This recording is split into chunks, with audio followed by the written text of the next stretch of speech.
आइए दोस्तों, प्रेरक प्रसंग के इस क्रम में आज हम आपको सिख धर्म के संस्थापक गुरु नानक देव जी से जुड़े एक प्रेरक प्रसंग मोटिवेशनल स्टोरी के बारे में बताते हैं। जग का कल्याण करने के लिए गुरु नानक देव जी अपने प्रिय शिष्य बाला और मर्दाना के साथ भ्रमण करते रहते थे। इस दौरान वे लोगों को उपदेश देते थे, साथ ही लोगों को बेहतर काम करने के लिए प्रेरित करते थे। ऐसा ही एक प्रेरक प्रसंग है ईमानदारी की रोटी, जिसके बारे में मैं आपको बताने जा रहा हूँ। इससे पहले कि आप इस कहानी में खो जाए, इस चैनल को सब्सक्राइब और लाइक जरूर करें। तो चलिए एक कहानी शुरू करते हैं। एक बार गुरु नानक देव जी और उनके शिष्य मर्दाना अमीनाबाद किसी गांव में गए। वहां रहने वाले एक गरीब किसान लालू ने उन्हें अपने घर भोजन के लिए आमंत्रित किया। गुरु नानक देव जी और उनके शिष्य मर्दाना जब उसके घर भोजन करने पहुंचे, तो उस किसान ने भोजन के दौरान अपने सामर्थ्य के अनुसार रोटी और साग परोसा।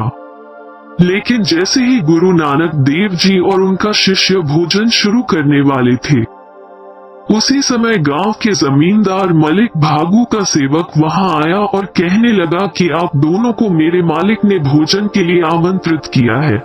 वो चलने के लिए दोनों से बार बार मिन्नत करने लगा।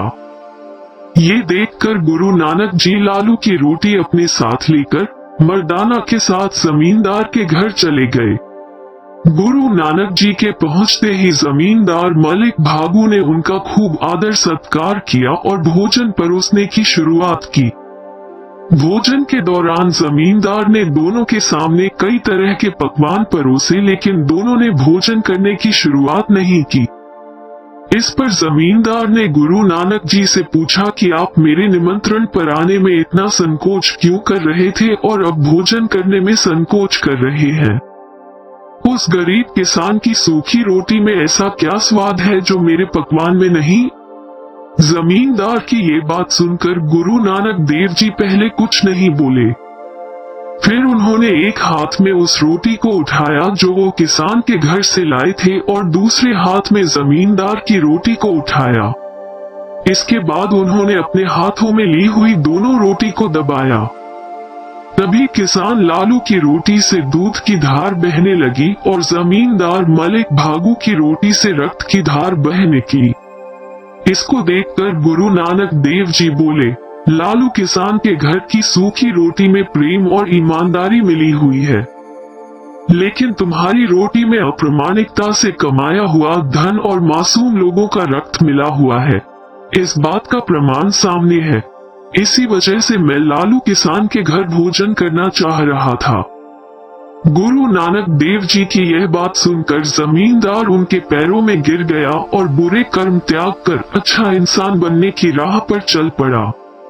इस प्रेरक प्रसंग से यह सीख मिलती है कि ईमानदारी से कमाई हुई एक रोटी 1000 तरह के पकवान से भी ज्यादा इज्जतदार, महत्वपूर्ण और स्वादिष्ट होती है।